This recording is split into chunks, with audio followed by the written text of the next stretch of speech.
Hello friends, welcome again to my YouTube channel.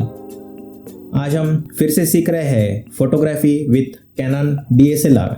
आज हम सीखेंगे फोकस क्या होता है और फोकस से किन किन चीज़ों पे आपकी फ़ोटोग्राफी पे असर पड़ता है। तो चलिए शुरू करते हैं। हम देखते हैं कि हम जब कैमरा ऑन करते हैं और हम कोई भी चीज़ को देखते हैं अपने व्यू फाइंडर से और उस चीज़ पे फोकस करते हैं तो इस तरह का साउंड आता है। और जैसे ही कोई चीज़ फोकस होती है हमें एक बीप साउंड आता है और उसके बाद हम क्लिक करते हैं। तो आपका फोकसिंग मोटर आपके शटर के साथ अटैच होता है। आप जब भी हाफ प्रेस करते हैं तब आपका कैमरा फोकस करता है और उसके बाद फुल प्रेस पे ये क्लिक करता है। इसका मतलब ये होता है कि आप कोई चीज़ पे फोकस करते हैं और आपकी कैमरा में शार्प आता है। जो चीज़ें फोकस में नहीं रहती वो ब्लर दिखती है। इसमें एक इम्पोर्टेंट कॉन्सेप्ट समझना है कि फोकस कैसे ट्रैवल करता है। आप समझ लीजिए कि ये पेन है, ये आपका फोकस है। ये आपका फोकस आपके कैमरा से पैरेलल ट्रैवल करता है। इसका मतलब ये होता है कि फोकस इस तरह से डायरेक्शन में ट्रैवल करता है। मान लीजिए आपका एक सब्जेक्ट यहाँ पे है और एक सब्जेक्ट यहाँ पे है। तो आप जैसे ही इसको फोकस करेंगे तब ये आउट ऑफ फोकस हो जाएगा, क्योंकि मेरा फोकस इस तरह से ट्रैवल करता है। अगर आप इसे फोकस करेंगे तो ये आउट ऑफ फोकस हो जाएगा। अगर ये दोनों ही सब्जेक्ट साथ में रखे जाए एक ही लेवल पे कैमरा से पैरेलल तो ये दोनों चीज़ फोकस में आएंगी। हम इसको और एक एग्जांपल से देखते हैं। ये दो टाइगर की फ़ोटो है जो वाइल्ड लाइफ फोटोग्राफर सजीव शिवा की है। आप देख सकते हैं कि दोनों ही टाइगर साथ में आ रहे हैं, लेकिन एक आगे है और एक पीछे है। उन्होंने पहले फर्स्ट टाइगर पे फोकस किया तो सेकंड टाइगर ब्लर में आ रहे हैं, और जैसे ही सेकंड टाइगर पे फोकस किया तो फर्स्ट टाइगर ब्लर हो रहे हैं। इसका लिंक हम आपको डिस्क्रिप्शन बॉक्स में दे देंगे, जहाँ पे आप इंस्टाग्राम पे जाके ये दोनों फ़ोटो देख सकते हैं। तो कैसे फोकस चेंज होने से आपका जो सब्जेक्ट है वो चेंज हो सकता है और उसकी शार्पनेस चेंज हो सकती है। तो ये तो हुआ फोकस की बात। अभी हम नेक्स्ट कॉन्सेप्ट समझेंगे जिसका नाम है depth of field. Depth of field क्या होता है? आपने फोकस तो कर दिया, लेकिन आपका कितना एरिया फोकस में आएगा और कितना एरिया फोकस से बाहर आएगा ये हम इस चार्ट से समझेंगे।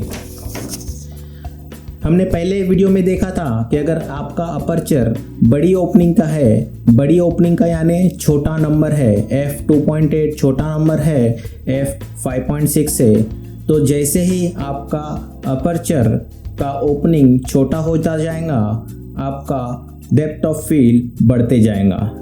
तो आप देख सकते हैं f2.8 पे फोटोग्राफर एक बच्चे को फोकस कर रहे हैं। तीनों ही एग्जाम्पल में वो बच्चे पे फोकस कर रहे हैं, लेकिन पहले इसमें डेप्थ ऑफ फील्ड काफ़ी कम है क्योंकि आपका अपर्चर काफ़ी बड़ा है, f2.8 है।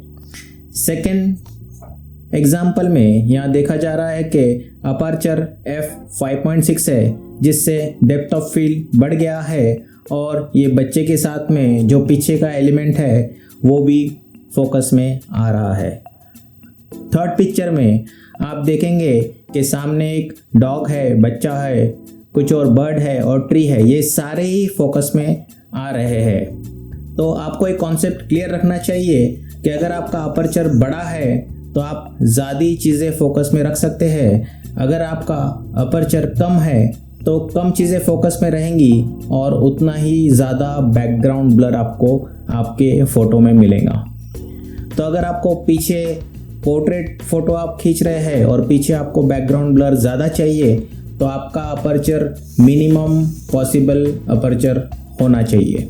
तो चलो ये तो हुआ कॉन्सेप्ट, लेकिन अब दिक्कत ये है कि हम कैसे पता करें कि हमारा डेप्थ ऑफ फील्ड ये सेटिंग पे कैसा होगा। उसके लिए हमारे पास काफ़ी ऐप्स अवेलेबल है जिसको आप डाउनलोड कर सकते हैं और आप depth of field find out कर सकते हैं। मैंने एक प्ले स्टोर से एक ऐप लिया है डेप्थ ऑफ फील्ड कैलकुलेट करने के लिए। आप कोई भी ऐप ले सकते हैं। मैंने ये ऐप आपको सिर्फ डेमो के लिए दिखाया है, इसका लिंक हम डिस्क्रिप्शन बॉक्स में शेयर कर देंगे। तो डेप्थ ऑफ फील्ड किस किस पैरामीटर पे चेंज होता है। फर्स्ट, आपका कैमरा कौन सा है, क्योंकि डेप्थ ऑफ फील्ड आपके कैमरा के सेंसर से चेंज होगा। तो आप सबसे पहले अपना कैमरा लिस्ट में से सिलेक्ट कर लीजिए। हमने यहाँ पे हमारा कैमरा सिलेक्ट कर लिया है जो कैनन EOS 1100D है। कैमरा सिलेक्ट करने के बाद आप अपना अपर्चर सेट कर दीजिए। हम फॉर एग्जांपल ले लेते हैं हमारा अपर्चर 5.6 और हमारा जो 18 to 55 mm लेंस है, इसका मैक्सिमम पॉइंट हम जा सकते हैं इस 55 mm। तो हम 55 mm मैक्सिमम से शुरू करते हैं क्योंकि हमारा टारगेट है ज़्यादा से ज़्यादा ब्लर लेना। तो हायर फोकल लेंथ पे ज़्यादा ब्लर आता है। अब हम यहाँ पे सब्जेक्ट का डिस्टेंस लेंगे। तो जैसे ही हम सब्जेक्ट का डिस्टेंस इंच में ले सकते हैं, फीट में ले सकते हैं। हमने फॉर इजी कन्वीनियंस इंच में लिया है, आप इसको कन्वर्ट कर सकते हैं फीट में। तो 36 इंच यानी 3 फीट होता है। हम इसे फीट में भी चेंज कर सकते हैं। तो आप देख सकते हैं यहाँ पे आपको कुछ कैलकुलेशंस आएंगी। कैलकुलेशंस यहाँ देंगे कि डेप्थ ऑफ फील्ड आपका क्या होता है।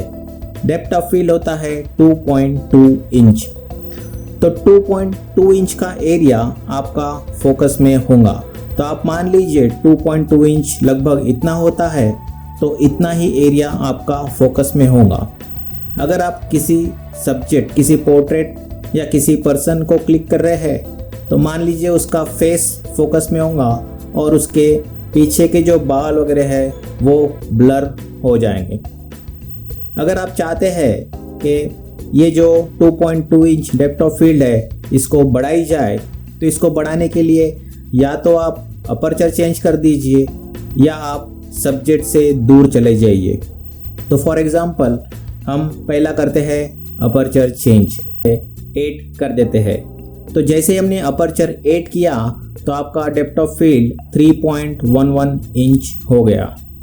अगर आप इंच में कंफर्टेबल नहीं हैं तो आप इसको प्रेस करके इंच से फीट, यार्ड, माइल, सेंटीमीटर और मीटर, ऐसे बहुत सारे ऑप्शंस अवेलेबल हैं। आप इसको सिलेक्ट कर सकते हैं और आपको जो कंफर्टेबल मेजरमेंट लगता है वो आप यहाँ पे कैलकुलेट कर सकते हैं। तो हमने देखा कि 2 पॉइंट समथिंग से ये 3.11 चला गया है अपर्चर चेंज करते हुए। अगर हम सब्जेक्ट का डिस्टेंस चेंज करते हैं 36 इंच की जगह अगर हम करते हैं कि 5 फीट पे उसको खड़ा करके फ़ोटो निकाला जाए, तो आप देख सकते हैं कितना बड़ा चेंज हो गया। फ्रॉम 3.11 से ये 6.13 इंच पे डेप्थ ऑफ फील्ड चला गया। तो अगर आपको ज़्यादा बैकग्राउंड ब्लर चाहिए तो आपका अपर्चर होना चाहिए मिनिमम। और हम यहाँ पे चेंज करने देखते हैं, अपर्चर को 3.5 करते हैं तो आप देख सकते हैं फिर से ये कम होके 2.83 हो गया। तो आपको ये 3 चीज़ों को टेस्ट करके देखना होगा कि आपको कितना डेप्थ ऑफ फील्ड चाहिए। तो इस कैलकुलेटर की मदद से आप देख सकते हैं कि आपका डेप्थ ऑफ फील्ड कितना होता है, जिसका आपको रफ आइडिया आ जाएगा कि आपको कितना पोर्शन फोकस में रखना है, कितना पोर्शन ब्लर रखना है। ये आमतौर पर जब काम आता है कि जब आपके पास कोई ग्रुप में आप फ़ोटो खींच रहे हैं। आप इंडिविजुअल फ़ोटो खींचते हैं तो इतना प्रॉब्लम नहीं होता है, लेकिन हम ग्रुप में फ़ोटो खींचते हैं और अगर हमारा डेप्थ ऑफ फील्ड कम होता है तो कुछ लोग के फेसेस ब्लर आ जाएंगे। अगर आप मोबाइल से भी कोई फ़ोटो क्लिक कर रहे हैं तब हम बहुत से बार हमारा मोबाइल इस तरह से रख के क्लिक करते हैं या इस तरह से रख के क्लिक करते हैं। अगर आपको अच्छी तरह की फ़ोटो चाहिए तो हमेशा आपका मोबाइल आपके सब्जेक्ट से पैरेलल रखिए। अगर मुझे इस चीज़ का फ़ोटो लेना है और वो कहीं रखी हुई है तो आप इस तरह से उसके स्ट्रेट रख के फ़ोटो क्लिक करेंगे तो आपकी फ़ोटो काफ़ी अच्छी आएंगी, क्योंकि सारा जो उसका प्लेन है, फोकस प्लेन, वो फोकस में आएगा और आपकी इमेज अच्छी आएंगी।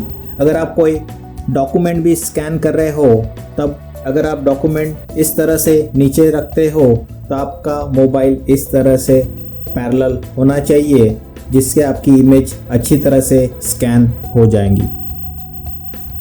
तो ये हुआ फोकस और डेप्थ ऑफ फील्ड। इसके आने वाले वीडियो में हम इसके अलावा और दूसरे कॉन्सेप्ट सीखेंगे। अगर आपके कुछ सवाल है तो आप हमें कमेंट्स बॉक्स में मेंशन कर सकते हैं। Thanks for watching.